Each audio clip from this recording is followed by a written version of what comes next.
Hoy vamos en esta serie de reflexiones que hemos llamado Encuentros y Desencuentros con Jesús, hoy vamos a encontrarnos nosotros con un relato. Lo más importante es que nos encontremos con Jesús, ¿no? Pero vamos a encontrarnos con un relato que seguro habremos estudiado muchísimas veces y que, por cierto, hemos predicado también acá en varias ocasiones, pero que siempre proporciona sentidos nuevos, porque cada vez que uno lee la Biblia, en nuevos escenarios, en nuevos tiempos, en nuevos momentos de la vida, la Biblia arroja sobre nosotros luz en aspectos diferentes que no habíamos visto probablemente. Así es que con ese espíritu vamos a leer en el Evangelio de Juan, en el capítulo 8, versículos 1 al 11, ese famoso relato de la mujer adúltera, así se suele llamar. Capítulo 8 de Juan, versículos 1 al 11. Pero Jesús se fue al monte de los olivos. Al amanecer, se presentó de nuevo en el templo. Toda la gente se le acercó y él se sentó a enseñarles. Los maestros de la ley y los fariseos llevaron entonces a una mujer sorprendida en adulterio y poniéndola en medio del grupo le dijeron a Jesús: Maestro, a esta mujer se le ha sorprendido en el acto mismo de adulterio. En la ley, Moisés nos ordenó apedrear a tales mujeres. ¿Tú qué dices? Con esta pregunta le estaban tendiendo una trampa para tener de qué acusarlo. Pero Jesús se inclinó y con el dedo comenzó a escribir en el suelo. Y como ellos lo acosaban a preguntas, Jesús se incorporó y les dijo: Aquel de ustedes que esté libre de pecado, que tire la primera piedra. E inclinándose de nuevo, siguió escribiendo en el suelo. Al oír esto, se fueron retirando uno tras otro, comenzando por los más viejos, hasta dejar a Jesús solo con la mujer que aún seguía allí. Entonces él se incorporó y le preguntó: Mujer, ¿dónde están? ¿Ya nadie te condena? Nadie, Señor. Tampoco yo te condeno. Ahora vete y no vuelvas a pecar.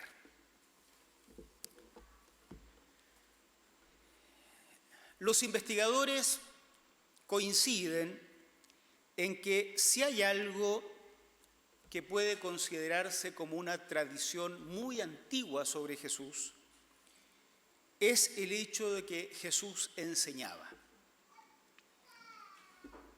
Los evangelistas, Mateo, Marcos, Lucas, Juan, narran décadas más tarde episodios de la vida de Jesús. Frecuentemente uno puede notar diferencias entre un evangelio y otro al narrar la memoria de Jesús. Pero hay un elemento en el que todos coinciden. La coincidencia es abrumadora. Jesús es considerado por todos maestro. Jesús enseña. Y este es un tema no menor, porque entonces la enseñanza de Jesús, ya sea en palabras, pero también en sus gestos, en su acción, va a terminar siendo lo que configura la base del cristianismo posterior. A pesar entonces de que los ojos se nos van a otros aspectos de este relato, ustedes los antiguos que han leído esto muchas veces se darán cuenta de esto, ¿no? Porque a todos nos pasa. Los ojos se nos van a otro momento. ¿Qué escribía Jesús con el dedo? ¿Cómo habrán pillado a la mujer adúltera? ¿Dónde está el marido? ¿Por qué a él no lo matan y a ella nomás la quieren apedrear? A pesar de todo esto, parece que el gran tema del relato es una enseñanza que Jesús quiere entregar. Una enseñanza con la cual parece que va a corregir otra enseñanza equivocada. Así es que nosotros nos vamos a concentrar, o vamos a tratar de concentrarnos en eso. Si lo que Él quiere entregar es una enseñanza, entonces nos vamos a preguntar, ¿qué podemos aprender? ¿Qué es lo que una pecadora como esta mujer puede aprender? ¿Y qué es lo que unos pecadores como todos nosotros que estamos acá podemos aprender después de leer este relato? Y entonces hay 3 momentos en esta narración que yo quisiera destacar, y ustedes saben que esos 3 momentos que el pastor propone pueden ser complementados con todos los momentos que ustedes descubren después en casa y no tienen que ser estos los 3 únicos que existen, ¿no? Así es que uno de repente se da cuenta de cosas no mencionadas en un sermón, pero que están ahí presentes y uno las puede descubrir después. Yo quiero proponerles solo 3, porque si no además voy a predicar quizás hasta qué hora acá, ¿no? Y eso no les va a gustar. Primero, Jesús se sentó a enseñar. Esa es una primera descripción del estado inicial de este relato. Así parte todo esto. Miren el versículo 1, capítulo 8, versículo 1. Jesús se fue al monte de los olivos. Al amanecer, pernoctó ahí, ¿no? Al amanecer, se presentó de nuevo en el templo.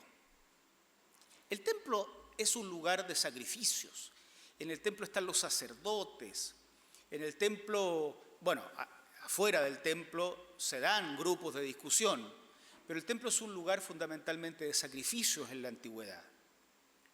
Por eso no es el modelo de la iglesia, el templo de Jerusalén. La iglesia tiene otro modelo, pero no es el lugar de sacrificio, ¿no?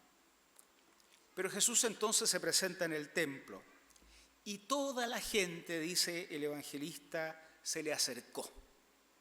Había como un imán. ¿Qué iba a decir ahora? La gente se acercó y él, Jesús, se sentó a enseñarles. Ahí está la idea de que Jesús enseñaba. Esta voz se ha corrido por todos lados. También se corrió la voz de que Jesús hacía milagros. Hemos leído varios relatos donde dice que las personas iban y lo buscaban. A veces Jesús los retaba, ¿se acuerda cuando les dice, ustedes están acá porque se llenaron con el pan? No están buscando cosas profundas. Otras veces iban por razones correctas, pero siempre estaba rodeado de personas. Pero acá es notorio que las personas lo buscan para recibir la enseñanza correcta, la enseñanza que seguramente otorga vida, como decíamos hace algunas semanas atrás.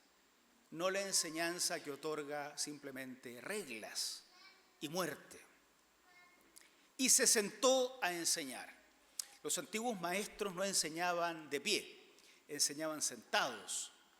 Ese gesto de Jesús de sentarse a enseñar, bueno, esa es una descripción que hace el evangelista, posicionan a Jesús dentro de una categoría especial. Jesús se sentó a enseñar, bueno, como hacen los grandes maestros de la época. Él, rodeado de personas que querían escuchar, personas que querían aprender, que probablemente han venido de diferentes lugares, él, en medio de esas personas, se sentó a enseñar. El Evangelio parece que es también una nueva enseñanza. El Evangelio parece que es una enseñanza que corrige falsas enseñanzas. Por eso decimos que conocer el Evangelio es conocer la verdad, contrastada con la mentira. Por eso decimos que el que conoce esta verdad es libre, porque parece que otras verdades, no las que provienen del Evangelio, a uno lo hacen esclavo. Entonces, cuando Jesús anuncia el Evangelio, recuerden que los evangelistas dicen que Jesús va anunciando la buena nueva, no solo Él es la buena nueva, sino que la anuncia. De lo que se trata es de una nueva enseñanza que corrige las enseñanzas anteriores. Unas enseñanzas dan muerte, esclavizan, pero la de Jesús otorga vida. Decíamos antes, vida abundante, vida eterna, vida plena. Así es que esto es lo primero. Jesús se sentó a enseñar y un grupo,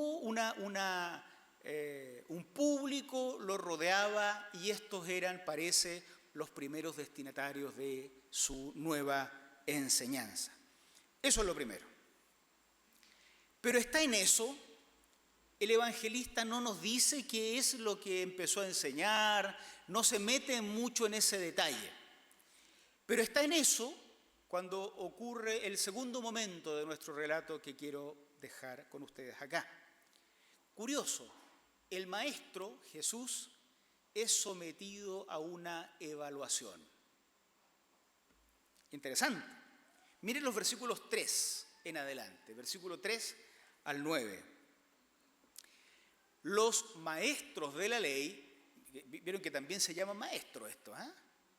Es como que el evangelista los pone a competir. A Jesús le dicen maestro, pero ahora aparecen otros maestros. Por eso a lo mejor quieren someter a evaluación a Jesús, porque también se creen maestros. Estos son los maestros de la ley. Los maestros de la ley y los fariseos, entonces, llevaron a una mujer sorprendida en adulterio. Sorprender a alguien en adulterio en la antigüedad no es como uno pudiera imaginarlo, porque hay muchas cosas que se consideraban adulterio. Muchas. Por todas las normas de pureza, por todas las normas de honor y vergüenza, adulterio podrían ser cosas mínimas que nada tengan que ver con meterse con otro hombre o con otra mujer. No nos dice el texto de qué se trata, pero sí nos dice que esta es una mujer sorprendida en adulterio. Y estos maestros de la ley y fariseos la llevan a Jesús y la ponen en medio del grupo. Voy a cerrar esta idea más adelante, pero ¿no les parece a ustedes que es como que interrumpieron el momento de la enseñanza? Jesús se sentó a enseñar, la gente viene a escuchar a Jesús y aparecen estos maestros de la ley y como que interrumpen la enseñanza poniendo a una mujer adúltera en medio del grupo. Después yo voy a decir más adelante que parece que no interrumpen la enseñanza, porque parece que esto era parte de la enseñanza. Vamos a ver cómo llegamos hasta eso. Pero la ponen en medio y le dicen a Jesús, maestro, a esta mujer se le sorprendió en el acto mismo de adulterio. En la ley, ellos son maestros. Ellos vienen a enseñar su propia enseñanza. En la ley nos ordenó Moisés apedrear a tales mujeres. Y aquí viene la prueba para el maestro Jesús. ¿Tú qué dices? ¿Estás de acuerdo con Moisés o estás en contra de Moisés? Hoy día uno puede decir, yo estoy en contra de Moisés y no le pasa nada. Pero ve a decir eso en el siglo I, rodeado de judíos especialistas en Moisés. Nuestro evangelista, el que escribe el libro, por si acaso no lo hubiéramos entendido ya, nos advierte, versículo 6, con esta pregunta le estaban tendiendo una trampa. Ya lo habíamos entendido, ¿no? Pero él lo repite, le estaban tendiendo una trampa para tener de qué acusarlo. Imagínense que Jesús dice algo, no, yo no estoy de acuerdo con Moisés, ¡pum!, condenado. Bueno, eso pensaban ellos. Así es que no es una pregunta honesta. Esos maestros no son como el maestro Jesús, pero también son maestros, son los maestros del pueblo, son los maestros de la ley. Pero le hacen una pregunta y el evangelista nos recuerda, para que no nos perdamos en la historia, esa pregunta era para tenderle una trampa y para tener de qué acusarlo en caso de que respondiera mal. Pero Jesús se inclinó y con el dedo comenzó a escribir en el suelo. Esto es interesante. Cuando uno lee la literatura rabínica, la literatura de los maestros de Israel, los rabinos comenzaron a existir un poco más tarde, en el siglo II, pero es posible que esa forma de enseñanza ya se haya practicado entre los sabios de Israel bien temprano. Cuando uno lee la literatura rabínica, uno se da cuenta de que la forma de la enseñanza es la pregunta. El maestro es el que pregunta. Por eso siempre que ustedes leen los evangelios, se van a dar cuenta que hay una guerra de preguntas. ¿Quién es el que pregunta? A Jesús le preguntan y Jesús normalmente no responde. ¿Se dan cuenta? Y uno dice, ¿por qué no responde? Porque el que pregunta es el maestro y Jesús como que no le reconoce el carácter de maestro, aunque son los maestros de la ley. Esto pasa acá también. Le preguntan, ¿qué dices tú? Uno podría decir, aquí Jesús se va a lucir con la respuesta. Pero Jesús se inclinó y empezó a escribir en tierra. No responde la pregunta. Piensen ustedes, perdónenme la palabra, piensen ustedes en el ninguneo que esto pudo haber significado para esos maestros que hacen la pregunta y aquel que está siendo evaluado no los toma en cuenta. Debe haber sido chocante. Uno siempre dice, con razón, querían matarlo a cada rato. Y se pone a escribir. No me pregunten qué escribía en el suelo, porque hay investigaciones doctorales en todas partes del mundo sobre qué escribía Jesús. No hay ningún consenso sobre eso, así que no me voy a meter yo en eso. No sabemos. Verso 7, como ellos lo acosaban a preguntas, Jesús se incorporó y les dijo, pero miren cómo responde ahora. Bueno, no responde la pregunta. ¿Qué dices tú sobre Moisés? Bueno, aquel de ustedes que esté libre de pecado, que tire la primera piedra.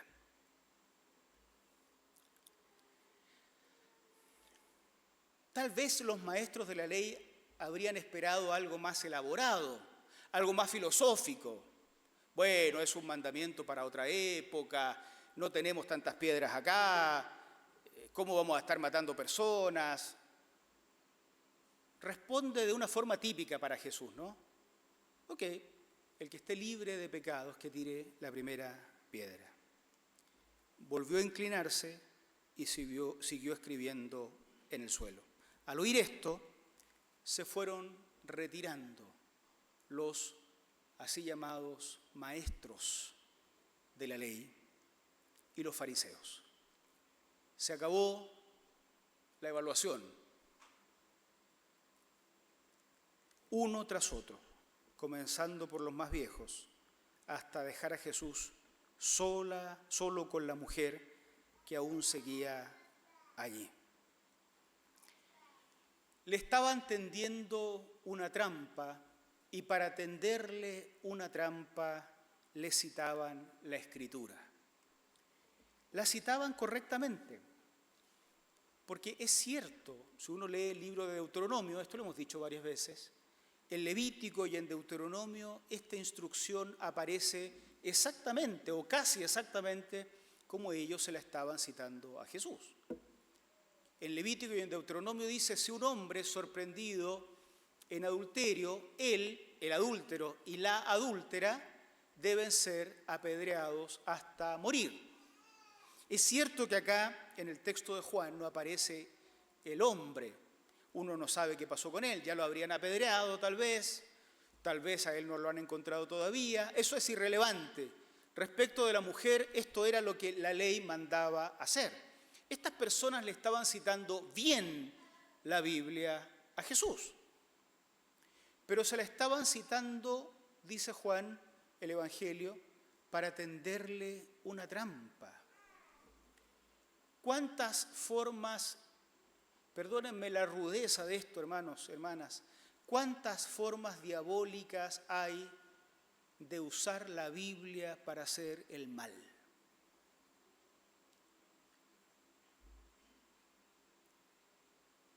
Usan la Escritura correctamente, la cita es correcta, pero la usan para hacer daño.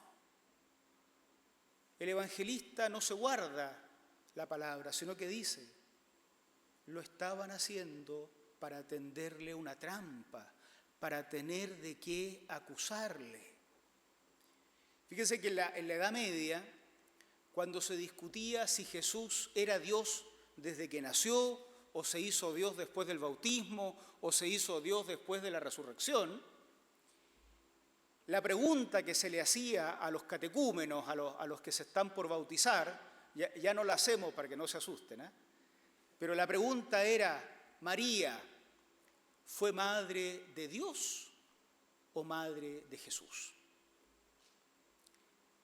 Si decía que era madre de Jesús, significa que creía que Jesús no era Dios desde el nacimiento. Esas personas morían, eran consideradas herejes. La fe cristiana al servicio de la destrucción del ser humano. La palabra de Dios usada en boca de los maestros de la palabra para tenderle una trampa y tener de qué acusar a Jesús. Nada nuevo bajo el sol, dirán algunos. Seguimos con estas prácticas perversas, terribles, formas diabólicas de usar la Sagrada Escritura para dar muerte en lugar de para dar vida.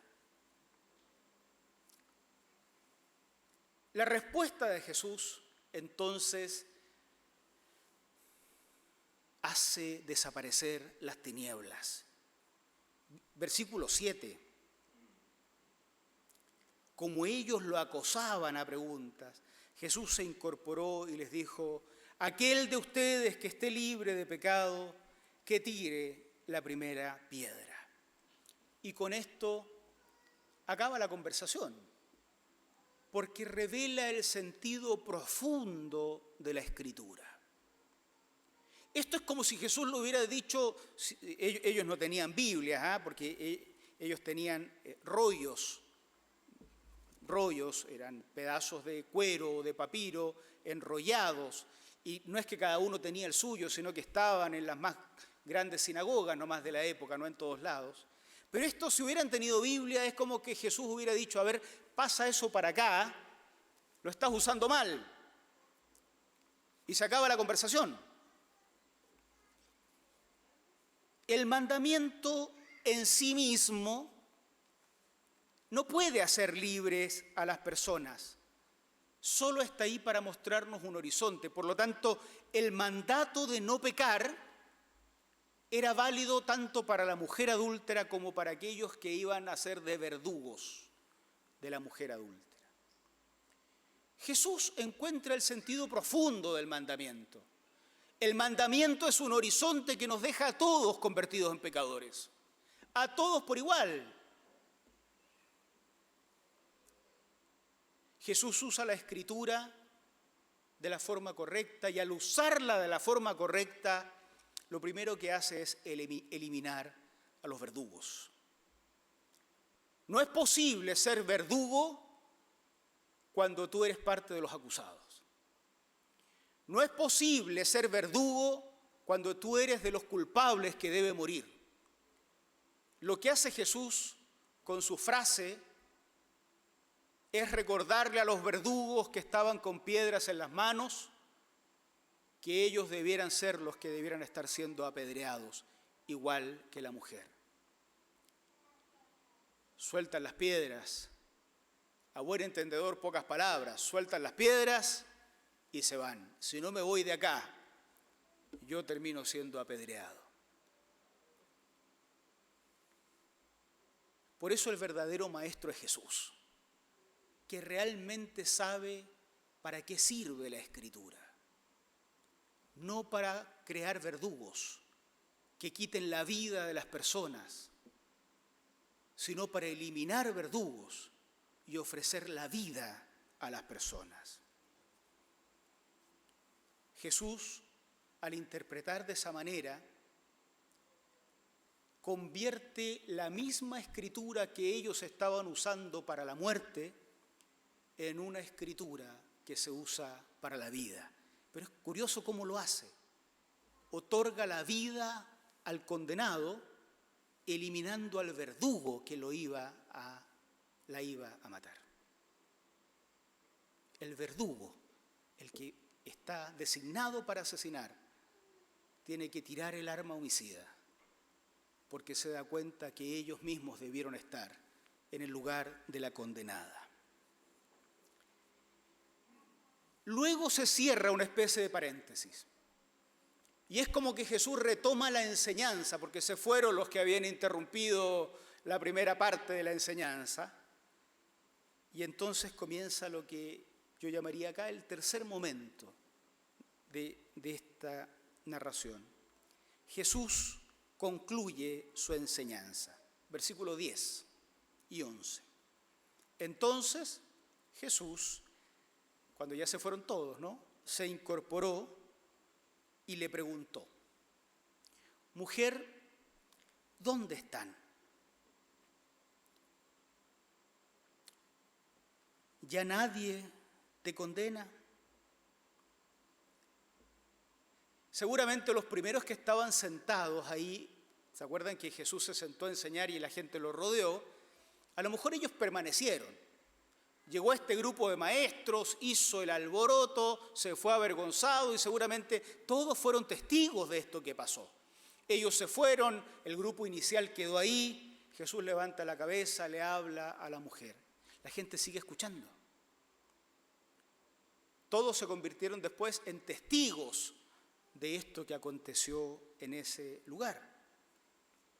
Nadie te condena. Verso 11, yo tampoco te condeno. Si hay alguien que podría haberla condenado, era Jesús. Porque a Jesús nadie podría haberle dicho: tú también eres cargas con el pecado. Si hay alguien que no tenía culpa ni pecado, era Jesús. Él sí podría haber arrojado las piedras. A él no se le aplica esto de que se avergüence por su propio pecado. Nadie te condena, ok, yo tampoco. Decíamos que la lectura que hace Jesús de la Escritura, entonces elimina a los verdugos. La extrema santidad de Dios, hermanos, una santidad que no está en tela de juicio. La extrema santidad de nuestro Dios, que está contenida en cada relato de la Biblia, se nos ubica como un horizonte que arroja su luz o su sombra sobre todos nosotros, pero que nos convierte a todos en pecadores y pecadoras por igual. Pablo el apóstol lo entendió bien cuando dice: la ley nos hace a todos culpables. No hay forma en que el ser humano pueda decir: yo cumplo el mandamiento. La ley nos hace a todos culpables. Jesús, en otros relatos también, cuando dice que el reino es como una red que agarra de todo. Y tarde se empiezan a devolver al mar los peces que no deben estar ahí. Pero no nosotros. No nosotros. No existen verdugos que ejecuten las normas de las matanzas al que no cumple la ley, porque la ley nos equipara a todos como culpables. Jesús entonces le dice a la mujer: y yo tampoco te voy a condenar. Tampoco levantaré una piedra para darte la muerte. Pero junto con decir eso, vuelve a afirmar el horizonte. Vete y no vuelvas a pecar. La santidad de Dios es un horizonte hacia el cual todos nosotros, hermanos y hermanas, en todas nuestras edades, debemos caminar. Pero es un horizonte que no habilita al que está al lado para apedrearme, porque el que está al lado camina hacia el mismo horizonte con los mismos porrazos que yo me doy. El horizonte de la santidad es una gran luz allá al final del camino, hacia la cual todos caminamos. La Escritura establece esas normas de santidad para todos nosotros, pero la pone allá, para que transitemos hacia ella. Siempre debemos recordarnos: no peques más. Pero siempre que pecamos, alguien al lado tiene que decir: bueno, no hay nadie libre de pecado para arrojar una piedra en tu contra. Sigue caminando y no peques más. Siempre transitamos hacia ese horizonte. Eso es lo que está en Primera de Juan, cuando el escritor de la carta dice: estas cosas les escribo, ¿se acuerdan los conocedores del Nuevo Testamento? Estas cosas les escribo para que no pequen. ¿Y después qué dice?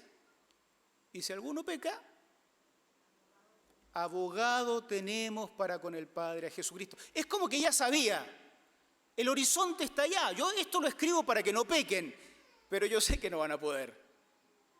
Cuando pequen, abogado tenemos. Dios mandó a apedrear a estas personas. Perfecto, no hay que pecar en eso, ni en nada. Pero no es posible que entre nosotros se levanten verdugos, porque la ley nos deja a todos convertidos en pecadores.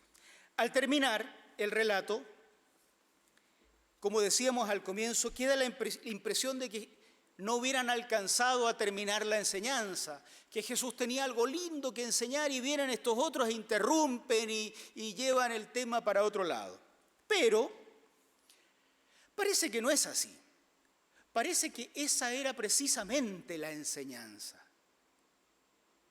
La enseñanza de cómo la Escritura está al servicio del ser humano, cómo una mala lectura de la Escritura produce muerte, cómo la Escritura en realidad debe estar al servicio de la vida.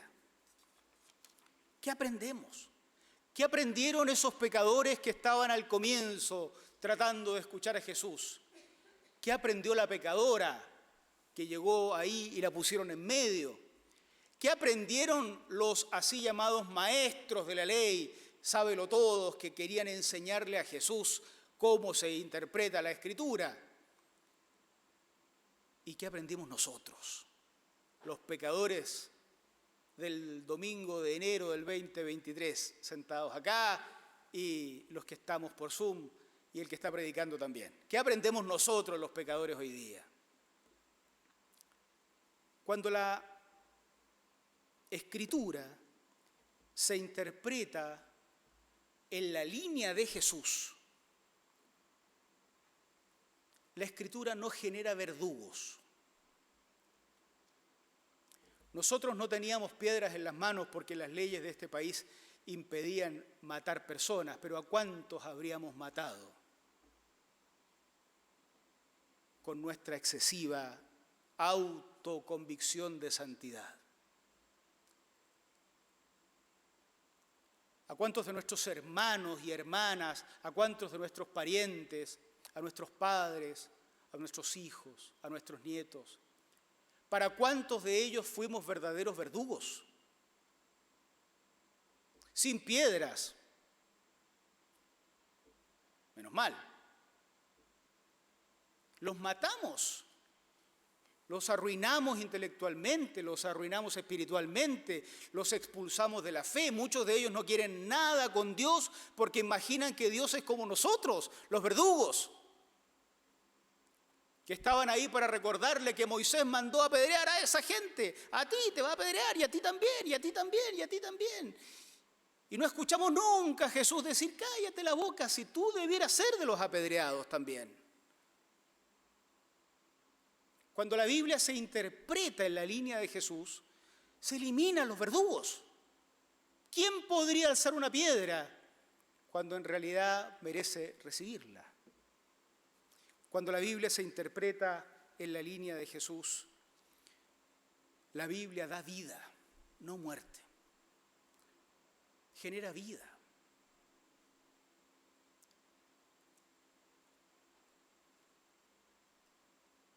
Es triste pensar en esto, que a veces uno encuentra a Cristo, sigue al Señor, encuentra una iglesia, encuentra una fe, un grupo de hermanos, y después de unos meses ahí parece que está más atado que antes. Que ese color no te lo pongas, que no te tiñas el pelo así, que no te pintes de esta manera, que no te pongas que no puedes decir esa palabra, que no puedes decir la otra, que tienes que votar así y no votar asá, que tienes que leer esta versión de la Biblia y no la otra, que no puedes mirar esa película, no puedes escuchar esa canción.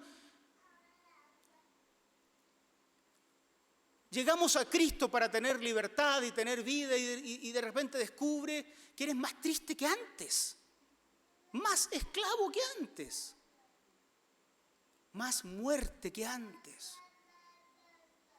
Hay familias que se destruyen porque uno llega a la iglesia. Eso está mal. Eso está mal. Cuando la palabra de Dios se interpreta en la línea de Jesús, la palabra da vida. No da muerte, da vida.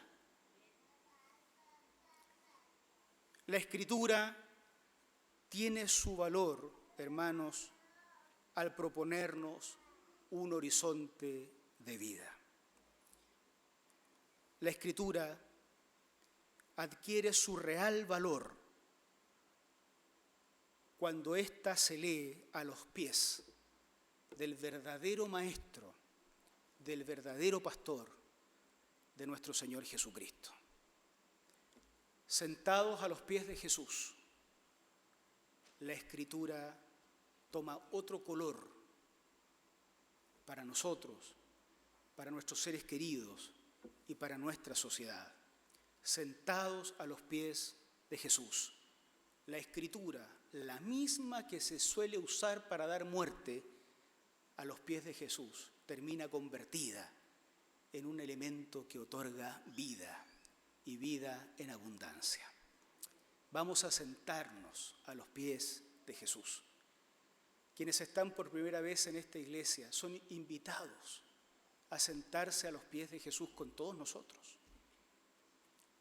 Quienes están por Zoom y quieren seguir conectándose, quienes están en YouTube y quieren seguir vinculándose con nosotros, somos una iglesia muy imperfecta, pero somos de estos que se van a sentar a los pies de Jesús, porque descubrimos que ahí siempre había vida. Y algunos descubrimos que habíamos usado la Biblia para dar muerte. Éramos verdugos, estamos arrepentidos. No queremos ser verdugos, queremos ser de los que anuncian la vida con Jesús. Amén. Que el Señor nos bendiga, hermanos y hermanas. Vamos a orar al Señor, ¿les parece? Pónganse ustedes de pie, oremos a Dios.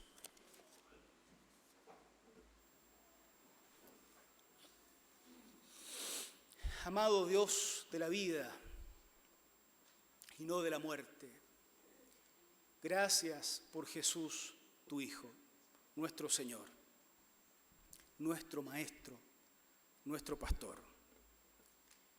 Gracias por permitir que hasta nuestros días podamos seguir leyendo este antiguo libro donde se registraron por siglos las memorias de tu revelación, Señor.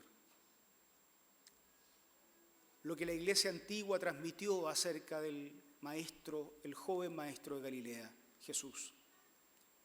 Gracias porque hoy podemos leer que si vamos a seguir a Jesucristo, no podemos ser verdugos. Y que si nos ponemos del lado de los condenados, encontramos misericordia en ti. Acá estamos, como cantábamos hace un rato, Señor, como aquellos cuyas cadenas tú rompiste, cuyo pecado tú borraste, y de no ser por ti, nosotros hoy estaríamos bajo condena. Señor, gracias porque en Cristo fue posible conocerte, Padre, de una forma inimaginable antes del Señor. Gracias porque de no ser por Jesucristo, todavía viviríamos condenando y siendo condenados, quitando la vida y perdiéndola, anunciando muerte por todos lados, opresión, destrucción. Señor, que seamos una iglesia donde te sientes tú a enseñar y donde todos nosotros nos sentemos a oír cómo nos recuerdas que somos pecadores, pero al mismo tiempo que tu misericordia nos perdona. Y que seamos una iglesia donde esto podamos anunciarlo a otras personas que solo se han encontrado con verdugos por todos lados, porque no han tenido la oportunidad de encontrarse contigo, Señor. Ayúdanos a hacer esa iglesia en estos tiempos, en este lugar, donde Cristo y solo Cristo aparezca todo el tiempo dando vida. Gracias por este momento especial, gracias por tu palabra, por tu Espíritu, porque somos tu iglesia. En el nombre de Cristo el Señor, amén.